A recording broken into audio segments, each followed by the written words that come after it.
नवीन गोष्टी नवी कहाणी आजी आजोबा नित्य सांगती गाती हसती दिशा दहाही आनंदाची नवी पर्वणी ज्ञान रंजन अशी ही खाणी झरा नेऊया श्रोत्यांच्या मनी अनुभव अनुभव।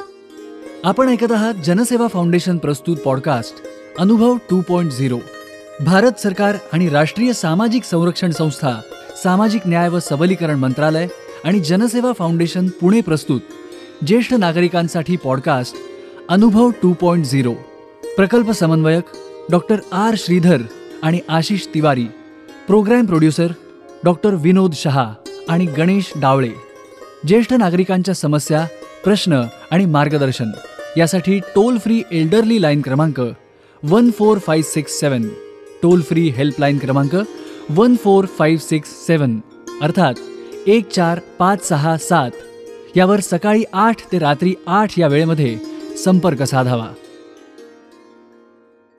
नतो बैरू निवंगुणे। मी एक शेतकऱ्याचा मुलगा, शेती करत असताना विचारात आणि करून एक सर्व्हिस नेमक केलं आणि त्या सर्व्हिसामध्ये 33 वर्ष सेवा केली। त्या सेवेमध्ये मी कामगार क्षेत्रामध्ये काम करत असताना मी युनियनचं एक मोठं 20, 25, 30 वर्ष नेतृत्व केलं। त्यामध्ये कामगारांचे करार परिपूर्ण केले आणि हे सर्व करत असताना 20/5/2005 मध्ये मी रिटायर झालो। यापुढं आपण आता काय करायचं हा विचार करत असताना याच कामामध्ये किंवा आपल्या संसारामध्ये जे काय करायचं असतं ते करत बसलो, परंतु त्यात समाधान होईना। कारण की मी माणसामध्ये राहिलो तर कामगार क्षेत्रामध्ये सर्वांचं काम, त्यांच्या अडचणी पाहत होतो। हे पाहत असताना आता आपण काय करावं याचा विचार करत असताना त्याच काळामध्ये एक लग्न संस्था काढली। त्या संस्थेमध्ये त्या सर्व पाहुण्यांचं, नातेवाईकांच्या, मुलामुलीचं लग्न जमवण्याचं काम केलं आणि हे रजिस्टर करून अनेक मुलामुलींचं गेले 10 वर्षात हे काम करत होतो। हे काम करत असताना असं वाटलं की आपण ज्या मातीमध्ये जन्मलेलो आहोत त्या मातीमध्ये म्हणजे ज्या गावात जन्मलो ते गाव आंबी, तालुका हवेली, जिल्हा पुणे या ठिकाणी असल्यामुळं ते ती शेतकरी आणि सर्व काम करत होतो। गावाची प्रचिती कामाचं किंवा गावामध्ये जे काय अडीअडचणी होत्या त्या काम सोडवत असताना त्याच काळामध्ये गावाने आम्हाला सरकार ग्रामपंचायतीमध्ये सदस्य म्हणून नेमणूक केली। त्या ठिकाणी उपसरपंच म्हणून बी काम केलं, परंतु हे सर्व काम करत असताना सेवेसाठीच काम केलं आणि गावाच्या सुधारणेमध्ये लहानापासून मोठ्यापर्यंत गावाच्या एकत्रता आणून त्या कामाला सहकार्य करून मी माझं कामाचे परिपूर्ण केले। त्याच काळामध्ये मी गावाचे मंदिर असतील किंवा काय असेल त्या गावाची सेवा केली आणि मी सुद्धा त्यामध्ये की माळ घालून की आता धार्मिक कामामध्ये आपण उतरलं पाहिजे। ते करत असताना आपण काहीतरी मार्ग लोकांना सांगितलं पाहिजे, आपल्याकडे जे आहे, जे उतू जात आहे ते लोकांना सांगितलं पाहिजे आणि त्या काळामध्ये ते करत होतो। त्या काळामध्ये करत असताना प्रवचनासारखी सुद्धा कामं सुरुवात केली। त्यामध्ये मला एक आनंद वाटला। त्या आनंदामध्ये एक अभंगावर मी घेतली, आवडीनं भावे हरिनाम घेसी, तुझी चिंता त्यासी सर्व आहे, नको खेद करू कोणत्या गोष्टीचा, पतिलक्ष्मीचा जाणतैसे, सकळ जीवांचा करतो संभाळ, तुझं मोकलील ऐशी झाले, जैशी स्थिती आहे तैशा परी राहा, कौतुक तू न पाहे संचिताचे, एका जनार्दनी भोग प्रारब्धाचा, हरी कृपे त्याचा नाच झाला। हा एकनाथ महाराजांचा अभंग।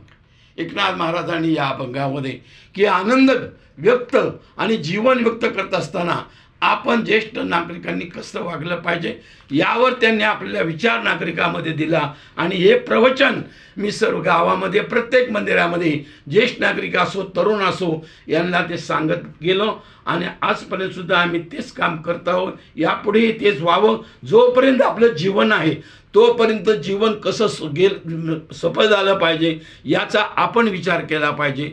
यामध्ये असताना आजारपण असतं, अनेक ठिकाणी संसारातल्या अनेक गोष्टी जरी असल्या तरी त्या ह्या संसारामध्ये येत जाणार आणि होत राहणार, ते पार पडणार।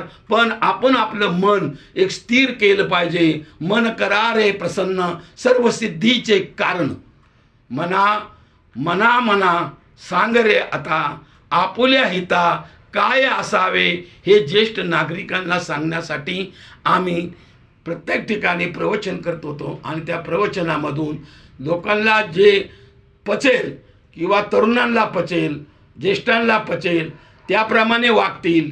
कारण आपलं आता राहणारं आयुष्य संसारामध्ये जे आहे ते आपल्याला स्वतःचं केलं पाहिजे. मुलं मोठी झालेली असतात, संसार होत असतो, केलेला असतो. आज आपल्या पाठीमागं ती उभी राहतीलच असं नाही, पण आपण आपल्या जीवनाशी उभं राहिलं पाहिजे. त्यामध्येच आपलं खरं सार्थक आहे. आणि हे सार्थक एकनाथ महाराजांनी या अभंगामध्ये सांगून घेतलेलं की आनंद व्यक्त कर, आनंदात राहा, विचार कर. प्रत्येक गोष्ट की आपल्याला या वयामध्ये आठवतीत असं नाही, पण जे आठवायची वेळ आहे तीच गोष्ट त्याच वेळी केली तर ती त्याला सफल होऊन जाते. आणि आपण आपलं औषध घेण्याची जे वेळा असतील त्या आपण आपल्या पाळल्या पाहिजेत.